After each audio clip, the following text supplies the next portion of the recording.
This episode of Important to True is brought to you by Quip. Wow. Electric toothbrushes sent to your home with brush head refills every 3 months. That's once a season. And if you go to tryquip.com/thumbs, you will get your first brush head refill free, no matter what season to which it corresponds. I'm glad that you didn't end that on a preposition. That would have been really... Yeah, what a disaster. Yeah, oof. Oof. So, what are we starting with? We could open with coffee. That seems like an opener. That's true. Yeah, that's fine. We could then go on to... This week on Important If True, coffee is for openers. You fucker. What?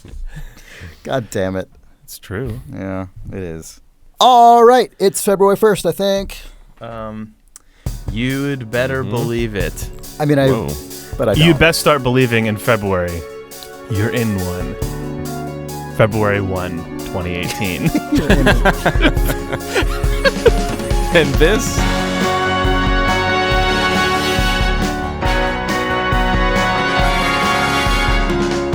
It's February 1st, 2018. And this is Important If True. For Out of Thumbs, I am Chris Remo. I'm Nick Brecken. And I'm Jake Rodkin. Hey, Welcome. guys. Oh, thanks. Hey. Nick, Welcome. you were so excited about Important If True. That was the sound of us stretching from January into February sonically. Yeah. I see. Yeah. Our sonic tendrils Yeah, we have were wormed their way we were crossing into the dark beating heart of Yeah. February. You got to cross the February gap, which is sort of created by there being a shorter end of the month. Right. How is that? How is entering the month of February crossing a gap created by the?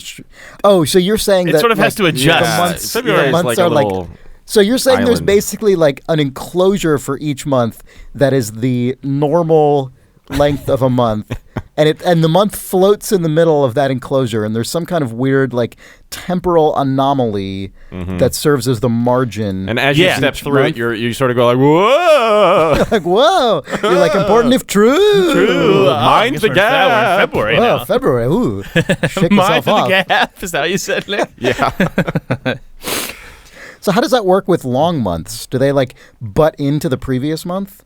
Like in the, No, 30 it's just days of normal September, calendar. Oh, maybe. November, all the rest of 31. So those months kind of just like You sort of like, muscle like in. You're pointy like, elbows. oh, Yeah, oh, like, ugh. yeah, right at the end. May. Ugh. For some reason, the image that it's because I'm on the internet all the time. You've surely seen that little video that's been going around for probably years now of a cat on a Roomba in a bowl that then gets goes underneath a shelf. No. And the cat is just like not expecting to go under a shelf, and its head just gets sort of like mushed, and it makes the best sort of like perturbed So cat it's face. basically doing the like Fast and Furious low rider under the Yeah, but the cat semi does on not the see it highway. coming, so it just sort of goes, oh, but that's it being like, oh, May. That's like the month ends a little earlier than it thought, and and my brain makes the face of that cat. Ugh, July. Oh, I'm a cat in a bowl on a Roomba. These God. are our modern fables, Chris. Yeah. Yeah, July into August. Those are both 31s, right? So that's you've got a lot of time in the gross zone. Yeah. Yeah. The mush zone of months. Let's do an email. Chris Rice writes. It's a There it tongue is. twister. This once a week I go to a popular coffee chain in the morning on my way to work and treat myself to a nice coffee. The past few weeks I have rolled up to the payment window, and to my surprise, the cashier has handed me my coffee and said, "The nice person in front of you has paid for your drink today." Being half awake and caught off guard, I take the coffee and say something along the lines of, awesome, thanks, and then drive off. A few minutes later, I regret not paying for the person in back of me, and I tell myself next week I'll pay for their coffee. But I've always found excuses not to follow through. For example, what happens if the person behind me orders coffee for their whole office? Is this some sort of elaborate scheme for the guy with an expensive order to get a free breakfast? Or do I just have a secret admirer who's secretly stalking me and buying me anonymous coffees every Thursday? Should I call the police? Or should I simply stop going to this coffee chain and instead go to one whose patrons are not so generous? I have so many questions and I need answers. Help me, Thumbs. That is a weird situation. I have never encountered that You've before. never encountered that before. Okay. No. I've encountered that at small coffee shops in in San Francisco. I can't remember which one, but it's apparently one that the two of us have not both frequented at the same time. But yeah, the sort of pay it forward in the coffee line thing is a thing, and I think it's like cute and fun, but it fills me with dread because I worry that I'm going to be the guy who does what Chris does in this and just absentmindedly go, oh yeah, thanks, and break the chain. Like I've been to coffee shops where like they like are proud of how many times it's been paid forward, that it just like is like a workplace accident number that they have up, and that's like, oh my god, then it becomes like a guilt complex thing. It's like you don't want to be the fucking idiot who just it's been 312 people since this chain has been broken. Since someone just took a free coffee and left. Resets to 0 the second you walk in the door. Oh my god, like that. It's been 1 week since someone didn't pay for a coffee here. Sorry. That was a bare naked ladies. Yeah, I know. I was just that was gross. But you said it kind of like God. It's been one week a workplace accident. I'm sorry, everyone. That was a very Christopher Walken opening to It's Been 1 Week. It's been 1 week. That was like a fucking like 50s stand-up comedian. I was gonna say, My grandfather's watch in his asshole. Oh my god. All right, sorry. Yeah, the thing that is confusing to me about this is I don't understand what he means when he says, what happens if the person behind me orders coffee for their whole office? What the fuck does that mean? This is a gross misinterpretation. This is not... I would like to open a tab for the next patron. You just hang on to my credit card and just put whatever on it, and don't worry, I'll come back and pick it up, and I completely trust you to be here tomorrow on the same shift, give me back my card, and not have skimmed my fucking magnetic strip. What? I don't understand how this works at all. I feel like Chris may be placing too much trust and mistrust simultaneously in the system, when what this really is, oh, buy the next guy a latte. Like, I'm pretty sure that's all that is happening here. So how does it work? You just leave, like, $4? My assumption is that you can just leave the cost of about a medium coffee out for the next person, and you just sort of trust that it evens out. I don't really know. I've not paid enough attention to it. I've just, whenever I've been in this situation, I've said, oh cool, let's just pass it on to the next person, and then I'm handed the thing that I order. And my assumption is if someone walks in and says, I got a big meeting coming up, I'm gonna need 2 carriers, and I'm gonna need 12 lattes. They're not gonna be like, oh, well, the gentleman before you has in fact... like, hey guy, come back. You need to put down like $40 more. Yeah, I think what would you do in that situation if they're like, hey, you said you had the next one, come back here? Would you just I would, if I were in that situation, I would panic. I would like freeze up and look around. Like I couldn't like flee. Like how much of would look either suspicious or socially like crushing. Like then what if everyone else in the shop like turns around and looks at like how many coffees that guy needs? Double it. I think that given my anxiety, my crippling awareness of this situation whenever I've encountered it, I would probably have the wherewithal, because I'd be running through it, to be like, just the first one is on me, and then I would leave and just hope that they knew that meant coffee and not order. Yeah, but here's the thing, and I wonder if this is part of what Chris is worried about, who Chris Reiser wrote the question. Could you ever go back to that coffee shop again? Because I couldn't.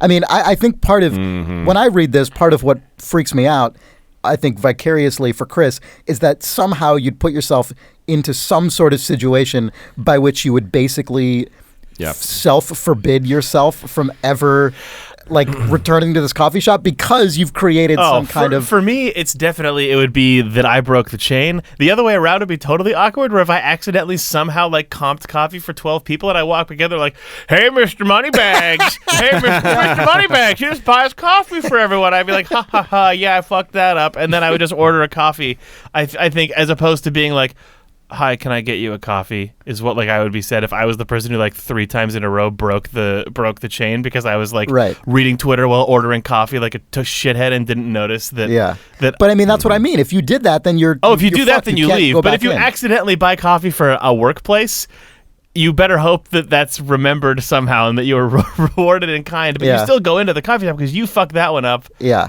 I mean, I don't know. They fucked that one up. So if you don't go back, that's because they fuck it up. But like, I can't see a world where you accidentally are hoodwinked into buying some other guy a ton of coffee, and then you feel bad about going back. The only way you feel bad about going back is if you're like oblivious and totally trip over everything. That would be a good business model for a small coffee shop that isn't part of a national chain that operates in a very high income area.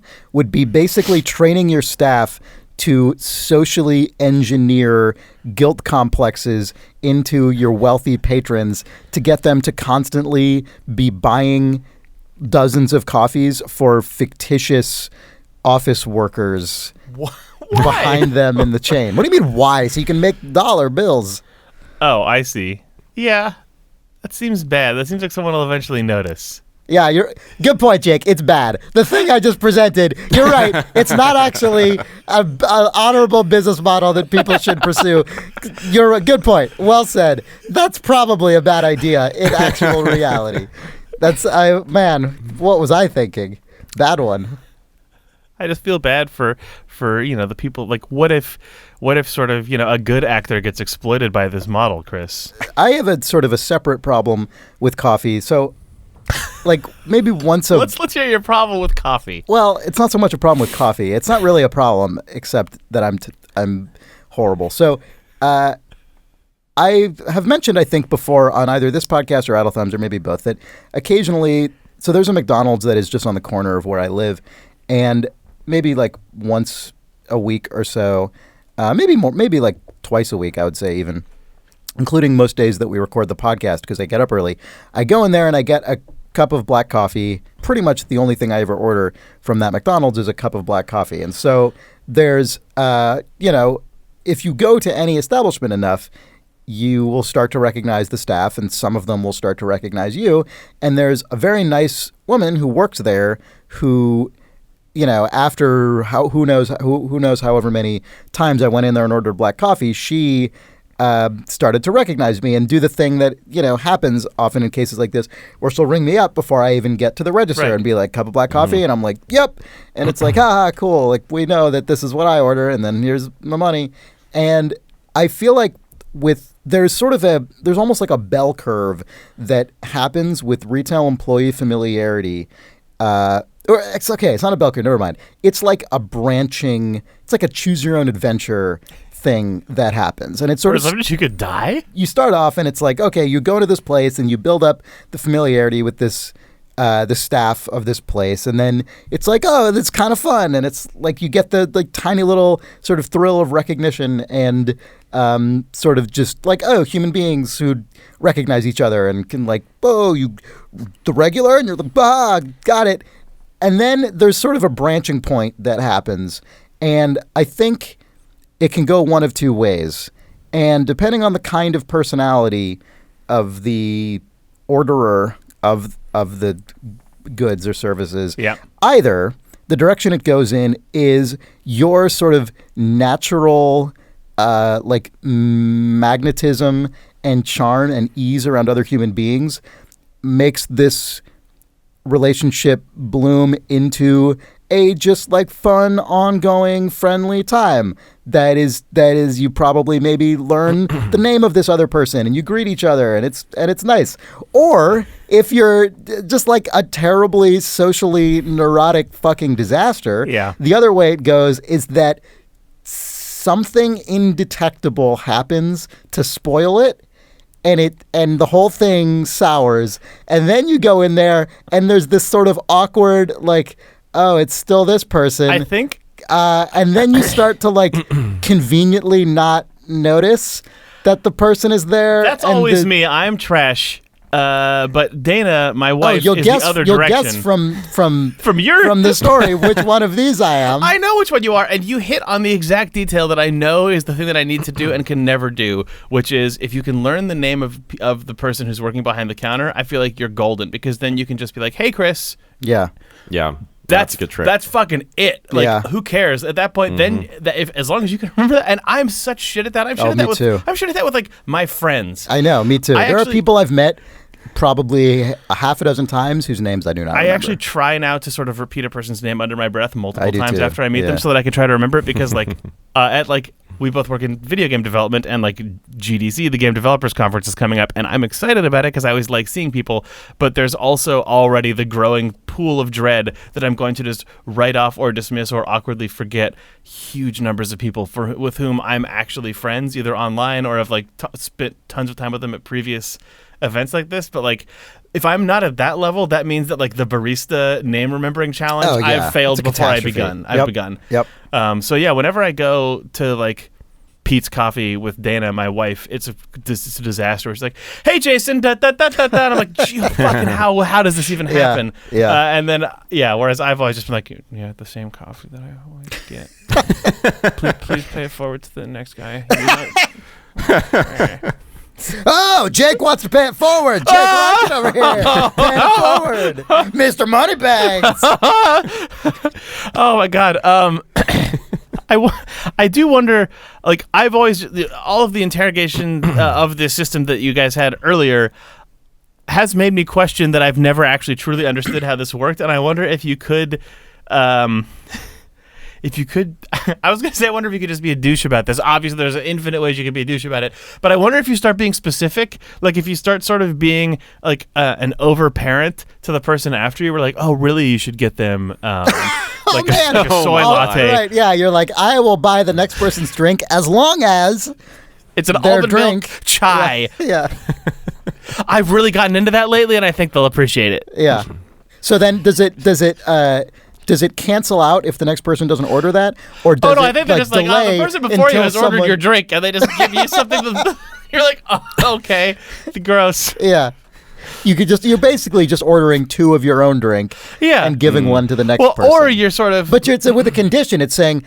You're basically telling the next person, like, this drink's already made and ready for you, and you can have it, but only if you don't order your own drink. Right. Which there's really no incentive for the coffee place to follow that rule, unless they're just really into your brand of kind of just assertive idiocy. Oh, the person before you is giving you a cup of warm tea. Right. Okay. I see. Okay, well, what I'd like is... thank you. We'll let you know when it's up. Next. Would you like to pay it forward? Would you like to order something for the next person? Yeah, then they, out of spite, pay it forward some other... You just basically create... Lukewarm tea. Yeah. You just create an entire... Somehow try to... give them milk and ice. Yeah. Do you have ketchup packets? Give them a cup of cream. Meanwhile, the guy, the fucking like... The guy behind you in line is like, "What the fuck is happening?" And then over in the corner of the coffee shop, inconspicuously, like behind a newspaper and a hat and a pair of dark glasses, is the fucking secret guy who's been following Chris Rice around for weeks, pre-ordering his coffee for him, wondering what the fuck is going on. This is a disaster. The guy who's been pre-ordering Chris Rice's drink is like, "Wait, I could have been getting him fucking milk and ice. I've been playing a shitty game just buying his drink. God, I gotta step up my game." I don't really think we ever told Chris what he's supposed to do about this. You're supposed to order orange juice and green tea for the next person, and then leave, and then buy a newspaper and a hat and watch them and watch their reaction. That's true. Actually, get there 5 minutes earlier than you usually do and fucking find the guy. Are you kidding me? Like, duh. Yeah, good point. Oh, God, of course. Yeah. And then get there 10 minutes early and order for them and get them something fucked up. Right. Or get them something nice. Learn their name. Befriend them. No, that's not the way this goes for me. For us Chris's. This could be a chance for all Chris's to better themselves by learning the person's name, befriending them, then ordering them shitty stuff without their permission. And then that's what you get. Here, this is how that works. you do all the befriending stuff, and you do all the things where you become their friend, and then you secretly get there earlier than they do, order them shitty drinks, then leave and come back right after them, and then empathize with them over this weirdo who keeps ordering them bad drinks so that you can bond further and gain their trust. And then you find out their address and send them Christmas cards every year. In which there it is. I was going to say, you've become just like a villain in the last couple of weeks of just how do I, like, fuck sort of systemic problems that may exist. How do I just destroy a random individual out of pure spite? An unknown individual who may be doing me a favor in both of these situations. Hey, holiday greetings from a friend. I'll kill you.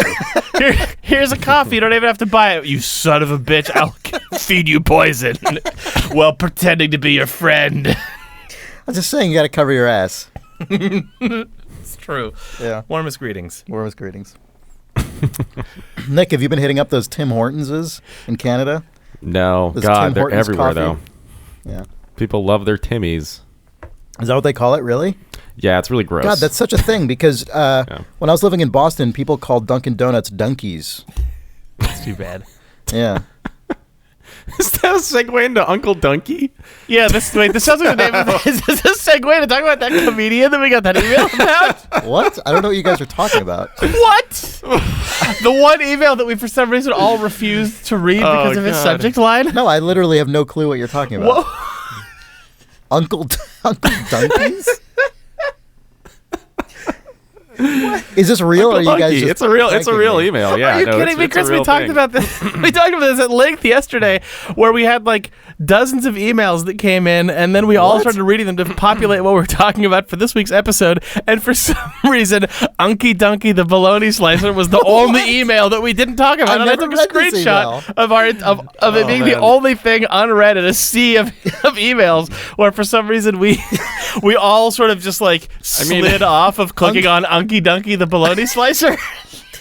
What like is after it? actually What does looking that into mean? it, like Well, it makes complete sense that we. It's the colloquial names for multiple. Wait, hold on a sec, Nick. You said after looking into it, it makes complete sense that we avoided it. Are you suggesting that we have some kind of extrasensory perception? No, I'm We're suggesting aware that it was some kind of like distasteful or unpleasant. It's sort of like it's like a Pennywise the Clown kind of like that's the house, the third house on the left. Like after looking into it, it's very obvious why we all sort of like our brains just kind of like revolted, you know, without subconsciously, you know. All hosts know to avoid Unky Dunky the bologna slicer when prepping for a podcast episode, whether you know it or not. And when following Unky Dunky the bologna slicer in line at Starbucks or Tim Hortons. Yes. He'll order you a really weird drink. Yeah, if you follow Unky Dunky the bologna slicer in line at Dunkies or Timmy's, Unky, Jesus, I can't even. See, it's happening, Chris. We're talking about it. This is why you don't talk about Unky Dunky the bologna slicer. We're not talking about it. Does anyone know what Unky Dunky the bologna slicer is? Oh, I know, but I'm not going to explain it to you. Oh my God! I refuse. Okay. I refuse to talk about it. It's just too much. God, did I ever tell you guys about the weird conversation I overheard in a Dunkin' Donuts in Quincy, Massachusetts? No. Oh man. So these two like Boston. So Quincy, Massachusetts. I think Quincy itself, not Boston proper, might be the birthplace of Dunkin' Donuts. Okay. I think the first Dunkin' Donuts might actually have been in Quincy, Mass. Sorry. Dunky was born here. Yeah, Dunky was from there, I think. And I remember there was a Dunkin' Donuts. No, I wasn't. Oh, fuck. I wasn't in a Dunkin' Donuts. I was in a local pizza shop. That's where I was. I was getting lunch at a pizza shop. Oh, no one said anything interesting. Sorry, I was hoping for the story to just keep correcting itself down. Oh, but I was listening to Unky Dunky. Is Unky Dunky something you could listen to? Yeah, it is. Say no more, Nick. Say no more. Yeah. So anyway, God, this fucking sucks for the person who wrote this email. That the entire fine. presence of their email on the podcast. Dude, this email sucks. This is a shit email. No one said that it sucks. People are saying it's a forbidden subject. We're just making it all the more desirable.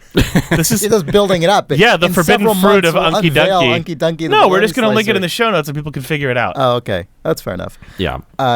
So anyway, I was in this pizzeria, and there were these two like kind of old timers sitting at a table in the back reminiscing. Mm-hmm. And one of them was like, why don't we got that Dunkin' Donuts over here anymore? Why don't we use the Dunkies? And the other guy is like, well, let me tell you about that. You remember Georgie? He's like, yeah, I remember Georgie. Georgie, we went to prison. He's like, yeah, but Georgie's out now. You know why Georgie went to prison? I don't know. Why did Georgie go to prison? Well, Georgie burned down that Dunkin' Donuts with Georgie's father inside. What? Holy and then shit. the first guy's like, well, guess that's why we can't have nice things here. And that was the entire conversation. And then I got my pizza and left. Our friend Steve and I that is like a shared experience that we had, like, God, that was 8 years ago now. And we when we see each other, sometimes we'll just quote, yeah, with Georgie's father inside. Because it was this, like, That's totally out of control. Yeah, this incredibly distressing, fucked up thing that I just overheard about these guys talking about why there's no Dunkin' Donuts here anymore. And that's why you didn't remember it inside of Dunkin' Donuts, because that Dunkin' Donuts was burned down. It was burned down. Georgie right. burned down that Dunkin' Donuts with Georgie's father inside. Yeah, exactly. Yeah, that makes perfect sense. That tracks. Yep. Yeah, it all makes sense. Georgie burned the donkey. God, where has this podcast gone? I don't remember what we're talking about at all. We're done talking about ordering coffee for people. Oh, what you do is you burn down the Dunkin' Donuts with Georgie's father inside. There you go, Chris and Chris. Now you know. All right, solved it. Actually, before we take a break, let's read a quick follow-up from Rachel, who you may remember 2 weeks ago. Well, no, last week. I think it was just last week. Yeah, last week. As actually, I referenced this a few minutes ago. We got an email from Rachel who described how she and her husband have, for years, been getting a annual Christmas card from a couple named Susan and Mark, who they do not know, and they can't figure out where this is coming from. So we asked a few questions, and I just wanted to tack on this addendum from her. She writes, "Hey, friends. As to your question about Susan and Mark's Christmas cards, when I said nothing comes up on Google Maps, I meant a small nondescript house with trees covering the front is shown in Street View, and the owner isn't listed anywhere. The address is in Illinois, and I live in New Jersey, so I'm a bit far to track it down. Also, dank Mars anus doesn't mean anything to me, but I'm a nerdy middle child, so damn Narcs USA could describe a number of people I was friends with growing up and probably still now. Thanks for your help. Definitely made 2018 great already. Stay peppery, Rachel." Well, I'm glad that it's revealed that those mails are coming from a shadowy, nondescript house, and it's probably the Narcs. So I'm glad we can put that to bed. Yeah. Yep. Yeah. All right. Cool. Well, let's take a break. Yep. This episode of Important If True is brought to you by a shout-out. A shout-out? A shout-out. A very specific shout-out. This is from Captain Invictus. Captain Invictus would like to ask folks if they would be interested in cashing out their virtual inventories on the online game store Steam. He buys whole Team Fortress 2, Dota 2, Counter-Strike Go, PlayerUnknown's Battlegrounds, and Steam community inventories and pays in cash via PayPal. If you know what any of this means, you might be part of the target market for Captain Invictus's virtual thrift shop, I guess. Yeah, this is virtual hat emporium. Yeah. He says here he's been an admin for the original trading website, Team Fortress 2 Trading Post, for over 6 years now, and has been a trustworthy pillar of the trading community since its inception. If interested in learning more, feel free to add him at steamcommunity.com/ID/Spessmarine. That's SPESSMARINE for more details. That's steamcommunity.com/ID/Spessmarine. He has many impersonators, so make sure his registration date is December 25th, 2004, and he will generally go by the name A Vacuum Full of Bees. This is literally the most incomprehensible thing that we've ever communicated, not just on a shout-out, but on the entirety of this podcast, which is really saying something. Captain Invictus, I hope that this shout-out generates any amount of commercial business for you. I'm doing my best. Jake, do you have anything to add here? I mean, as you said, if you know what this means, then it applies to you. And if you do not, it does not. But I do want to echo your recommendation, Chris, that... Well, you didn't recommend it. I didn't recommend jack shit. Well, I want to take what All I recommend is selling things to this sponsor of our podcast. Yeah. Well, that's true. But I guess you'll be more likely to do that if you follow your recommendation, which is... Oh, my recommendation is that you go and listen to the Hat Baron saga of the Idle Thumbs podcast, which explains the sort of roiling ups and downs of the virtual item economy inside of Steam. Specifically, at the time, was the games Team Fortress 2 and Dota 2. And that's there's a whole YouTube video that just aggregates all of those. If you search for Idle Thumbs Hat Baron saga, you'll find them, and we'll link it in the show notes along with this shout out. All right, so it's fucking crazy. Yes, I will link this. I will link Captain Invictus's Steam community profile so that if you have any of these virtual items in any of these video games, you can sell them to him. Thank you, Captain Invictus. If you would like to purchase a shout-out on this podcast, either personal or commercial, head over to store.idlethumbs.net and click the shout-outs item, and the details are there. Nice. All right. All right, are we back? Sure. Let's try that shit again. Hey, are we back? Sure. Uh-huh. Oh my God, you guys. All right, we have an email. We have an email from Miloslav Bros. I don't know. I'm sure I'm saying that wrong. Who, although he says, don't feel bad for mispronouncing it. I do. Feel good, in fact, Chris. Feel great. No, I feel bad. Oh. He writes, I would love to bring to your attention a Netherlands startup company. The company's goal is to clear the cities of cigarette butts. The way they accomplish this is brilliant and also hilarious. They train crows to do it for them through devices that collect the cigarette butts and, after recognizing that it truly is a butt, put out food for the crow that brought it. A thought came to my mind. Once the crows learn where the butts are coming from, they are going to look for sources. Once finding them, they'll be waiting for the butts to collect. Imagine a person goes out for a smoke, and slowly as he's smoking, a crow simply stares and waits for the person to finish.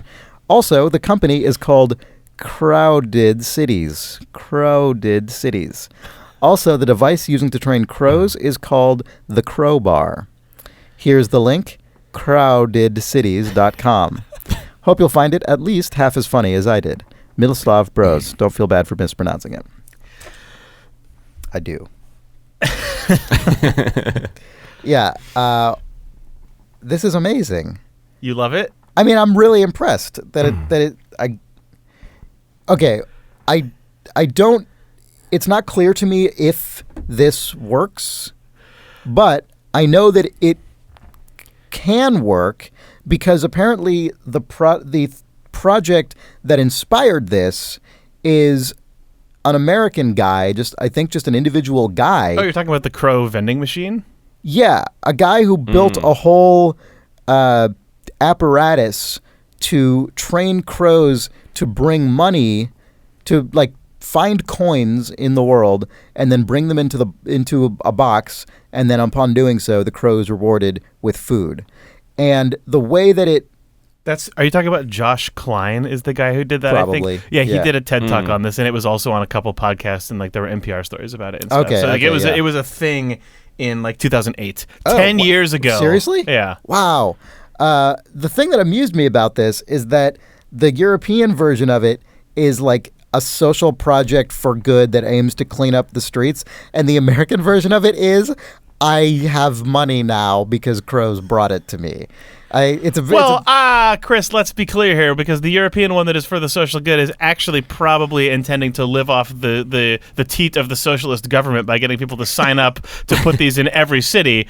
We're going to definitely eventually regulate sweet government crowbars contracts everywhere until it's in fact an EU requirement that you have to be putting crowbars in on every block. Yeah. And then who's getting rich off that? Not the citizens of these cities. The crows. No, the crows are just getting well-fed and fat. We're going to create complacent EU crows, Chris. And I mean, what about the cigarette companies that are trying to pivot to vaping? What about them? No, this is actually the problem that I realized that just now.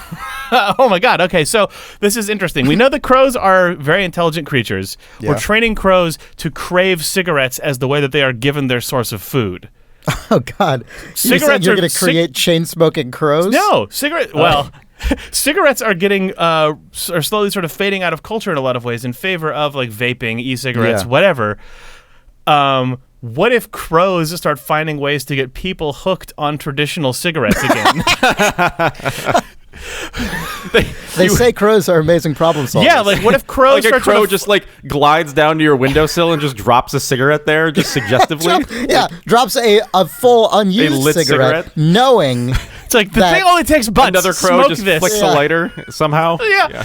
Crows are digging through city dumps, finding old magazines with Marlboro ads, and then sort of just pasting them up on your windows. So you wake up and are like, "Oh, I guess I do really want to smoke a cigarette. It's been 10 years." Yeah. But I really just want, there's that old Joe Camel ad. I remember him. Where did this come from? As like crows are sort of flying away, going back to the dump. Meanwhile, just outside of your view of the window is just a semicircle of expectant crows. Crows just right out of view. It's the Joe Camel ad has been pasted to your window. It has the eyes pecked out so that two crows can sideways look through the eyes of Joe Camel to see if their ads are affecting you and making you go buy an old, just busted traditional cigarette so that the crow can get fed.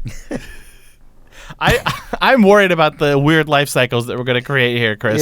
Yeah. Life finds a way, and if you train crows to get fed by way of cigarette butts, but then also phase out cigarette butts, what does that mean for our future? Yeah. I thought the money one was fucked up. No, crows are going to get kids hooked on cigarettes. Adorable crows. Getting adorable kids hooked on adorable cigarettes. By way of adorable cigarette mascots that have been banned that they dig up from the dump. The world's crows are teaming up with Joe Camel. Remember him? What is this, the local news report? Yep. These so-called crow bars. Why can't crows just be good old-fashioned capitalists? Right. It was easier when it was just about the money before big tobacco got involved. Yeah. So in making money. I don't know. It's all very complicated. It's not that. I mean, it is complicated, Chris. We've invented a machine that takes and recognizes cigarettes and dispenses a small token of food to crows. We're in a complicated situation. It's true. Yes. I guess many of our modern problems, it could be solved with the sentence, "Can you just not?" Are crows the same thing as ravens? Those are different, right? They're different. What is the difference? I don't know. There's definitely a difference, though. I was just learning by coincidence the other day about the Raven Master at the Tower of London, which is a pretty badass job title. It's a guy who works at the Tower of London and is in charge of just like caring for and maintaining the ravens that live at the Tower of London. Although, I mean, saying that they live there is sort of like slightly deceptive because they're forced to live there basically because they have their wings clipped and they can't really fly away. But he has he seems to be legitimately friends with them in the sense that like there's one he's known for that there's a raven that's been there for like 8 years that he has a name for and everything, and she will just like come up to him and kind of just nibble at his hand until he starts stroking her beak, like petting her beak, and then she's like soothed, and then when he stops doing it, she like pokes at his hand again until he starts doing it again. So there's definitely crows and ravens alike are actually very sort of smart and aware. Yeah. And love smoking. Actually, they hate smoking and they want to clean up our streets. They love smoking and want to turn it into a more sanitary activity. They love smoking and want everyone to do it. But they don't want they want the evidence of it to be removed from the ground. Our junior high PE teacher had a crow that used to hang out like on the blacktop during PE and would like actually hand out pencils and stuff. What? But since it was a junior high and teens are horrible, someone killed it. Oh my God! What? Yep. Wow, that's super fucked up. Yeah, there were like pictures of this crow for like years and years in the school library, like hanging out with Mr. Hansen, the PE teacher, and then our year, some shithead killed it. How is it possible to work with teens and not just despise them over time? I mean, like, I'm sure plenty of them don't kill crows. Like, I think it wears you down. I think it fucking wears you down. Oh my God! But like, you just need that to happen. I would say more than 0 times. I mean, that's like literally like someone killing your pet, basically. It is not like that. It is in fact that. I mean, you don't own this crow. It's a wild animal, but yeah. Oh, okay. Well, I don't know. It just hangs out at school, but becomes your friend. Birds. It is just, but in this case, I mean, as much as you can own a dog. It was an animal on campus, like a wild animal that had enough intelligence that it sort of was able to recognize and become companions with a PE teacher, and then did like wacky tricks, and then was murdered. God, that's so fucked up. Yeah. I'm sorry to introduce animal murder into this podcast. Yeah, Jesus. I forgot about it until I said it. I forgot the fate of Larry the Crow until I said it aloud. Oh, man, he had a name, Larry? Oh, no, you did name This is Larry really Bird. sad. It's a PE class, Chris. Oh, my God. God, that guy must have been devastated. That sucks. Yeah. God, kids are such shits. Yeah. Yeah. Let's get him hooked on smoking. That'll teach him. That's what... Yes. After the sad demise of Larry the Crow, Crows has sworn to get all children addicted to nicotine. Their brother. Yeah. These crows don't hand out pencils; they hand out cigarettes. Tonight on the 10 o'clock news, and then they deposit them for food. Startup culture is poisoning our children with tobacco. What are we talking about? I don't know. Something else. We have an email. Oh, actually, I guess I don't have this email. Do you want to do that weird email about Koopa Troopas? About Koopa Troopas? Yeah, I haven't actually read this email. Well, you haven't read it because I thought you would just enjoy hearing this story for the first time, Chris. Yeah, go for it. That's fine. It's so rare that I get to hear an email cold. This is quite a long email, but both Nick and I read it and enjoyed it, and it's about. I mean, we've talked in the past, both on Important If True and on Idle Thumbs, about your childhood misconceptions. Where mine? No, just one's childhood misconceptions, where you'll sort of see something and believe it to be something else, and then how that sort of can plant the seed. Like a very common one on the Idle Thumbs podcast, especially, was people who played video games as a kid and saw sort of a low-resolution pixel art enemy and thought that it was something other than it was, or like or when you see a movie and people do something strange, you go, oh, well, that must be because this is how an adult acts, and then it's completely wrong. Right. And then it turns out that none of your beliefs about cause and effect make any fucking sense at all, because then you learn that crows seek out cigarette butts to exchange them for food and stuff. We're like, well, who the fuck? What's even the point of like developing a cogent theory about the way anything in the world works at all?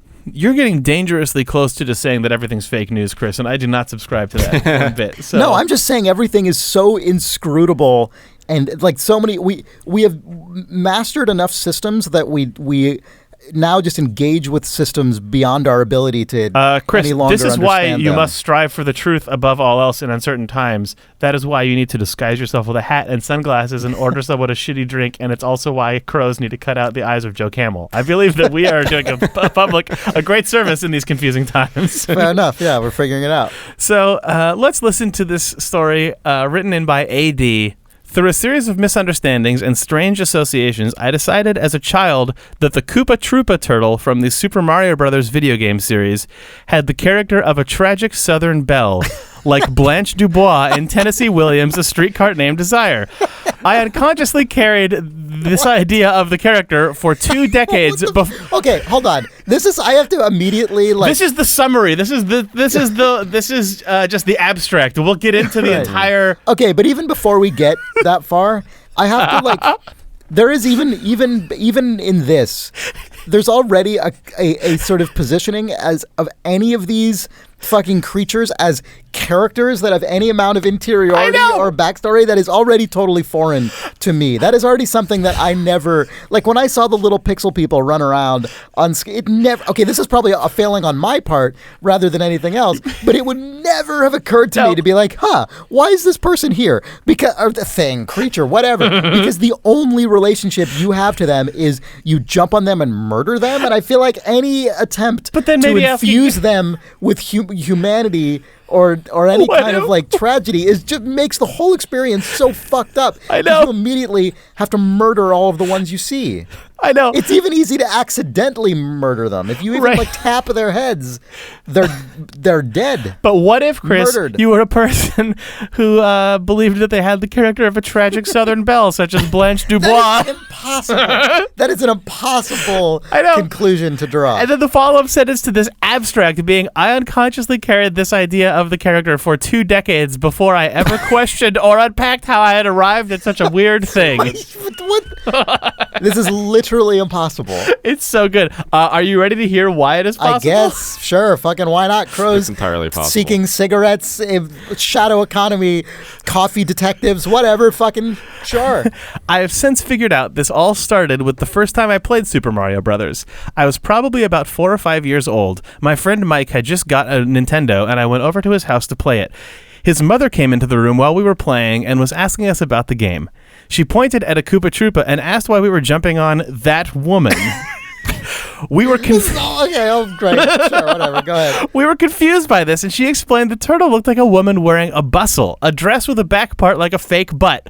She explained the dress that a fancy woman wore a long time ago. Like what? And then there's a picture of a Koopa Troopa and a woman wearing a dress with a huge bustle. Wow, I see it. And their silhouettes are actually the same if you were to sort of just blank them out and not read the eyes of the turtle as sort of a weird bulbous cartoon head, but instead as the body of a person that you saw from afar as a mom looking at a blurry image on a cathode ray tube television. And it's worth remembering that what those looked like on TV was not crystal clear. No, just a blur. It's a blur on an old CRT television. Yeah. This was all very confusing, and I remember when my mom picked me up that day being really excited about playing Nintendo and also trying to get my mom to explain to me why in the past women wore fake butts or turtle shells. as a 4 or 5 year old kid asking their mom this. Around that time, or maybe a little later, I watched the 1951 film of A Streetcar Named Desire with my father. I was way too young to understand the film, the story, or the culture class and lost delusion and dreams of a better life. I remember asking my father what was wrong with the character Blanche portrayed in the film by the amazing Vivien Leigh, and he explained she was a tragic character because she held on to the fantasy of a better life she maybe once had but was gone, that she was trying to be fancy and beautiful in a squalid world.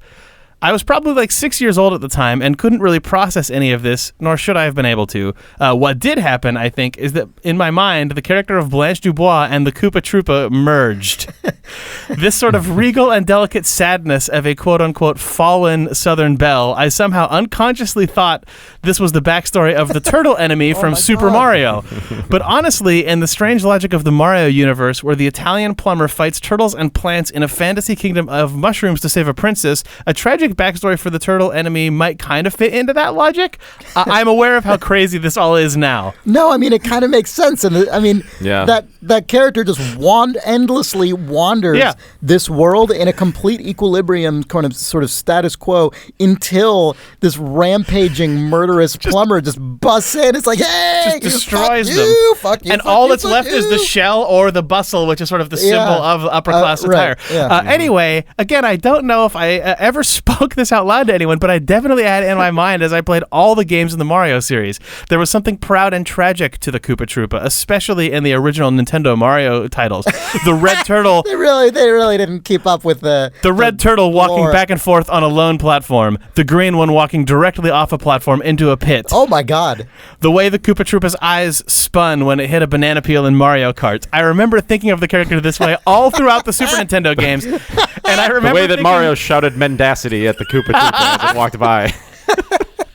And I remember thinking the Koopa Troopas in Yoshi's Island, which was the sequel to Super Mario World on the Super Nintendo, looked off-model for seeming too jaunty and masculine. Oh my god, yes! That's so good. Anyway, in my mid-20s, I was living in Japan.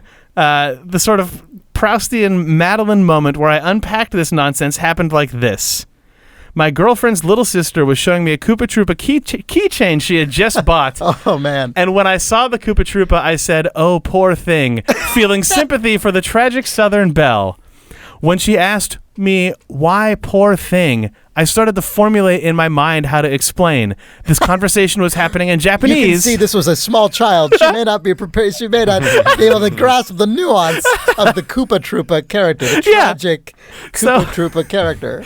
This conversation was happening in Japanese, and while my conversational Japanese was good, I had that moment where you try to think of how to translate complex cultural concepts which may not have an analog. I started thinking about if there was an easy shorthand for Blanche Dubois or Tragic Southern Belle in Japanese, and in that moment, for the first time in 2 decades, I started to interrogate how weird it was that I thought the Koopa Troopa, the Noko Noko in Japanese, had any of these qualities, and started running through the memories that I have written above. So I probably just stood there for a few beats, staring off at nothing, and then finally said, "Oh, you know, poor thing, always getting jumped on by Mario."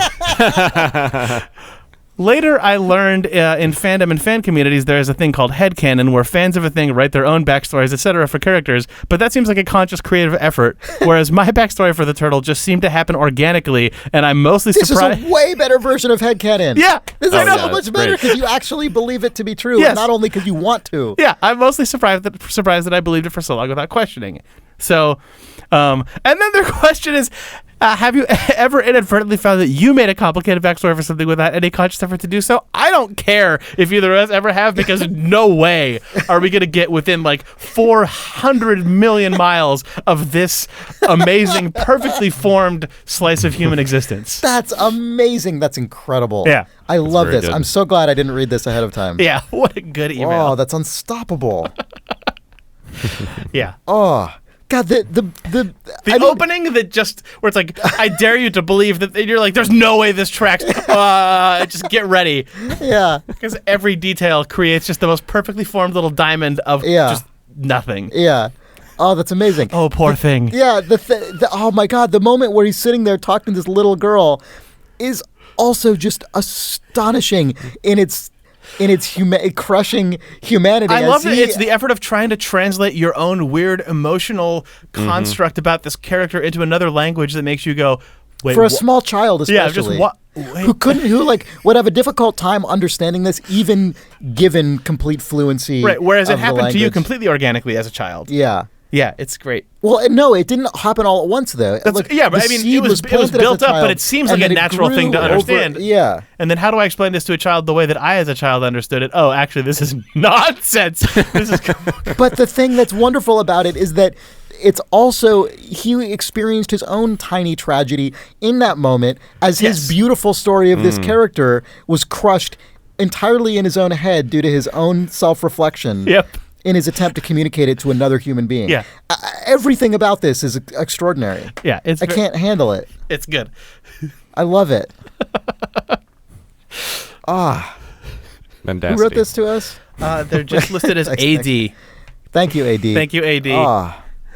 It's beautiful. Yeah, it's one of the best things. Oh, that's incredible. Oh, sorry. The email ends, just to be clear, with thanks, Wax House Baby, AD. Which... That is a true Wax House. Well, were we just waxed house by this email? You couldn't write this. If you made this up, find an agent. No, that was his No. He was waxed house by his subconscious over the course of his lifetime. What is the past tense of being wax? Are you waxed house or are you wax housed? I was thinking. Are you wax house babied? Waxed house. I don't know. Yeah. Wax house babied. Babied? You're just babied? You're babied. You're a baby. Baby. But yes, the Wikipedia of AD's own brain was wax-housed by AD. Yeah. Right, that's what I'm saying. Yeah. Oh my God, incredible. Do you want to actually read the follow-up to Wax House Baby? Oh yeah, sure, why not? Oh yeah. Okay, Aaron writes. Should we preface this at all? Yeah, so there was the shitty 2005 remake of the film House of Wax. A listener of this podcast, something like 8 years ago, he remembers it being 5 years ago, but I think if you actually examine the Wikipedia history, it was longer ago than that. He once went and renovated the Wikipedia page about the 2005 Paris Hilton House of Wax movie in a number of ways, but most crucially to include the claim that the original title of the film was Wax House Baby. which was maintained on Wikipedia for the better part of a decade, spread throughout the internet, and was finally debunked on this podcast, at which point the Wikipedia... it was debunked by us reading their email admitting to the crime. Yes. We read their confession aloud on the podcast. And then other Wikipedia editors, having heard that revelation on the podcast, went in and stripped the article of that alternate title, although it still exists in other corners of the internet. Anyway, so given that, we now have a follow-up from Aaron, who writes... Are you being waxed house, baby? Not to alarm, but have you considered that the Wikipedia prankster who wrote in to confess vandalizing the House of Wax article may in fact be using your podcast as a launching platform for a reverse wax house baby, with the desired effect of the legitimate alternative title for the film being stricken from the record? Did you check to verify the source article from the Canadian movie magazine was actually fake, or did you take the prankster's word for it? I checked the Wikipedia article, and the alternative title has unsurprisingly been removed, with the only explanation that someone claimed it was fake on your podcast. Which is a more terrifying world? The one where a malicious Wikipedia editor can add a fake title to a movie, or the one where an anonymous podcast commenter can remove a real one? Aaron. Yeah, that's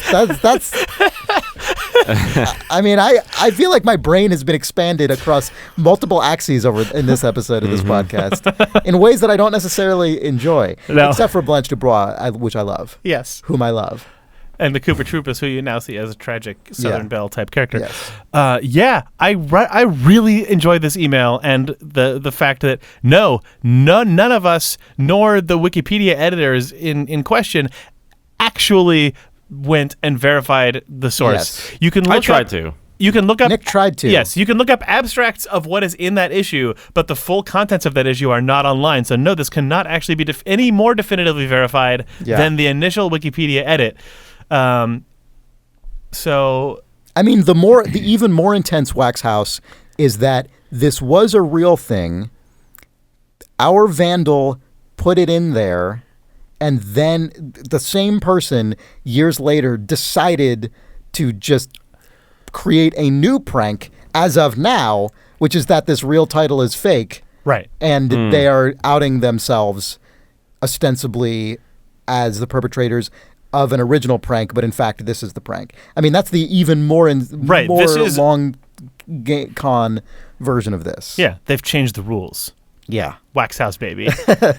Yeah. This all will be adapted into a film, Wax House, Baby. That's this person's final play. Yeah. How deep does this go? How many houses within houses? Wax houses within wax houses within wax houses. The film Wax House, Baby ends with like someone actually waxing and then putting up posters for the movie Wax House, Baby along a wall of a city as the other person anonymously walks by with a hat, sunglasses, and a newspaper and a huge bag of money that they've made off of Wax House, Baby. The rights, a cup of coffee. And a cup of coffee, which they then taste and go, oh, this is disgusting. Smoking a cigarette, which they then discard as a crow immediately swoops down. They taste the coffee, go, this is just milk and ice. Throw it away. And then they're like, oh, now my cigarette is ruined. And they throw that on the ground and a crow flies away. And then the final thing that you see is the eye of a crow. Peeking through Joe Campbell's eyeball. Joe Camel eye. A single blink of the crow's eye and then cut to black. Joe Camel is animated at the end of this in sort of a motion graphics end on main really expensive credit sequence. And he says, Wax House, baby. And then it cuts to black. And then the hit song, Wax House, Baby, plays, which wins a Grammy. The song was written by this Wikipedia vandal. Who then comfortably retires on the royalties of this Wax House, Grammy-winning Baby song. and the hit song, Wax House, Baby. And also they're a Series A investor in the Crowbar, which has been sort of native advertised placed into the end of Wax House, Baby. And this podcast. And episodes of Frasier. Christ. All right. I can't believe that we got fucking played that bad by the Wax House guy and crows. All right. I'm mentally exhausted. Let's endorse. Uh-oh. I've seen too deep. I've seen too deep into the machinations of this world. Into the dark beating mechanism that governs our stupid economy. Let's talk about products that we recommend.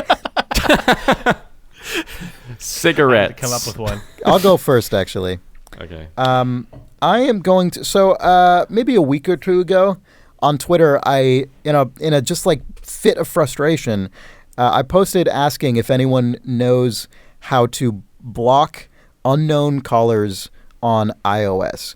I didn't actually get an answer to this. This is still infuriating. A lot of people said, "Oh, well, you can block numbers, or you can, block like 000 or whatever." All that is true, and that works fine. But it is possible for telemarketers to completely disguise all parts of their caller ID so that your phone, there is no number, there's no zeros displayed. It's just like the phrase "unknown caller" or no caller ID or something like that. And at least on iOS, as far as I can tell, there's actually no way to make your phone block that or send it immediately to voicemail or anything. It's an infuriating just hole that doesn't seem to be able to be filled. But in my among the replies I got to this inquiry, because I do also just get a lot of non-blocked telemarketing calls, which are infuriating. I was recommended the app Hiya, Hiya, which appears to be available on both iOS and Android, and I installed this about a week ago, and it is fantastic. Essentially, what this does is you give the app permission to sort of interface with your phone, just the built-in phone app on your mobile phone. And what it does is every time someone calls you, it cross-references that caller's phone number against this massive database they have of hundreds of thousands of just possibly suspicious phone numbers, which is presumably created by all the other people also using this app. And I don't know, maybe other sources. And so when you get a call, if this app believes it to be a telemarketer or some kind of spoof or a robocaller, it actually, a little warning shows up on the screen as the call's coming in, and you can just immediately reject the call, and you don't need to let it ring or pick it up or anything. Something must have happened to me like a couple months ago where my phone number made it out to like one source, and then now it's... And you're just out forever. Now I'm fucked, and now it's everywhere. Mine hasn't yet, which is nice. No, you're lucky, yeah. I must have been careless at some point because now I'm on the do not call registry, but that does jack shit because these people don't care about that. And so anyway, the app is called Hiya, Hiya, and I love it. I love that it exists, and Hiya, Hiya, that's me. Who wants to go next? I can go. Go ahead, Jake. Go, Jake. What do you got? I would like to endorse a comic book. Okay. What I would like to endorse is the comic book Sam and Max Surfing the Highway. Oh, wow. Deep cut. Yeah, Sam and Max, it's an alternative comic from the 80s that I think more people at this point know it either because it was a LucasArts and Telltale Games video game series or because it was on TV on Fox like a Kids. Fox cartoon, it was a Fox Kids cartoon in the 90s, and those are the places where most people seem to know it from at this point. But it was a sort of short-lived series of on-again, off-again, like one-off comic adventures, and it's been in and out of print as a trade paperback, but as of a couple years ago, it finally showed up on Comixology, on the sort of comics app for, that you can read on smartphones and tablets and computers. And I highly recommend reading Sam and Max, the actual comic books, if you never have before. I think they're absolutely hilarious. Yeah, they're very, very good. Sam and Max are a dog and rabbit who live in a world of humans in the sort of, I guess, like the style of Howard the Duck and sort of that like weird 80s thing where for some reason that was just a thing. But they refer to themselves as freelance police and act as kind of private investigators, kind of detectives, but really it's just excuses for mayhem, sort of just across weird American genre pastiche. And the writing is really good and the art is beautiful. Actually, Steve Purcell, the person who wrote and drew and created Sam and Max, now works at Pixar and does storyboard work and co-directs some of their feature films and shorts. But before that, he made weird comic books about a dog and a rabbit with huge guns who drive around in an old 1960s DeSoto, and it's good. Jake, this is sort of a potential conflict of interest here, because didn't you design and receive an Eisner nomination for the reissue of Sam and Max? I did, and I always forget about that. I always forget that I am an Eisner-nominated graphic designer. I worked... That was an incredible humble brag. Dude, I'm not. That's not a humble brag. I forget that it's true, and then when I remember, I'm super proud of myself, and don't fucking forget it. Yeah, I used to work at Telltale Games, which is a game company in Northern California that made a couple games based on Sam & Max. So I worked with Steve Purcell for a while, which was awesome because I think the reason that I ended up with a job in the games industry is because I used to run old fan sites, including one for the Sam & Max comics and games. But yeah, I got to work with Steve for the 10th anniversary of the comic book series or 20th anniversary of Sam & Max or something. I can't remember what it was. We did a reprint because the books had been out of print for years and years. Of course, that reprint is now out of print, which is infuriating. Oh, bummer. Is there any way that you can buy these? You can buy the books on Amazon used, but if you want to read the comics digitally, they're on Comixology. Okay, so we'll link to both of those options because it's a beautiful edition. It is, yeah, it's really nice. Thanks, Chris. Sorry, I'm really happy with that.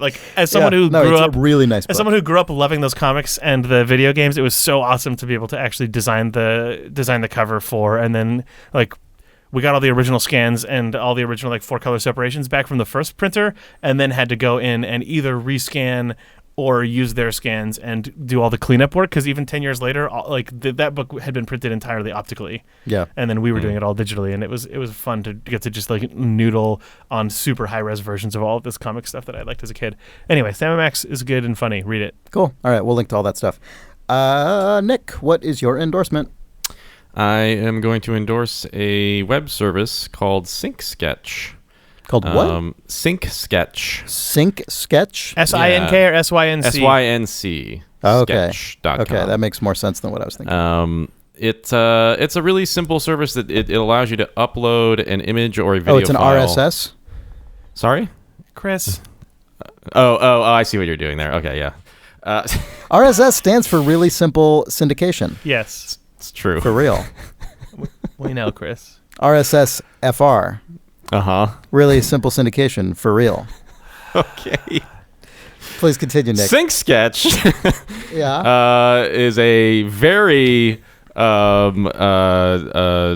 easy to use service that allows you to upload a video or an image, and it's to the cloud basically, and share that file with any number of people.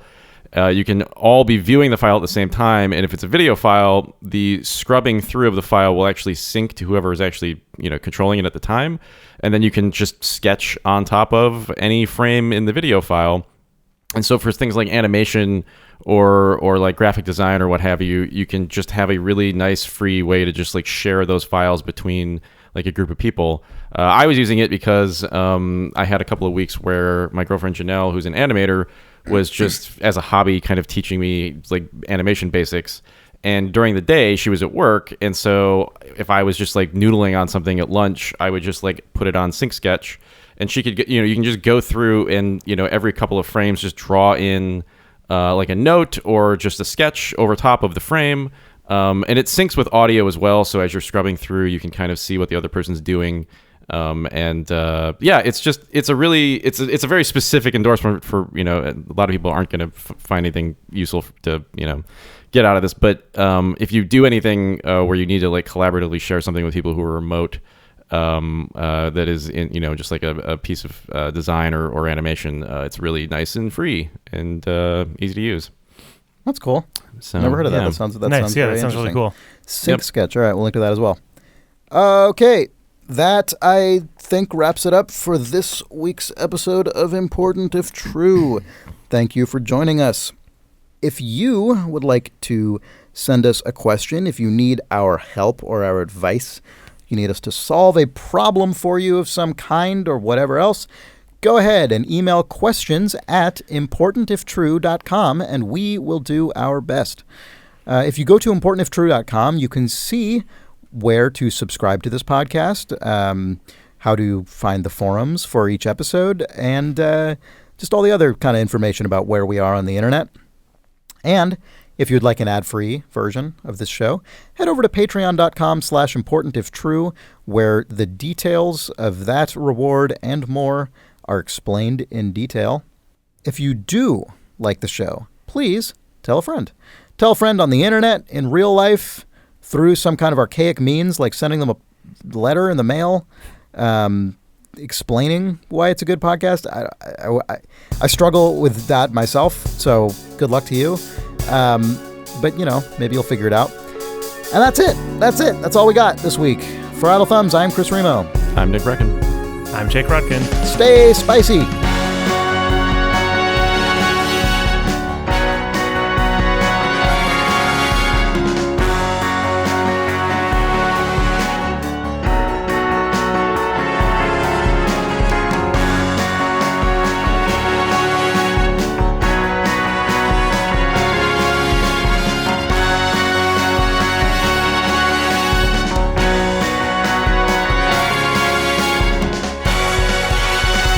Okay. I will, Chris. You know what? I will. Oh, good. I love it. I thought you did. I love the spice. I thought you loved it the most.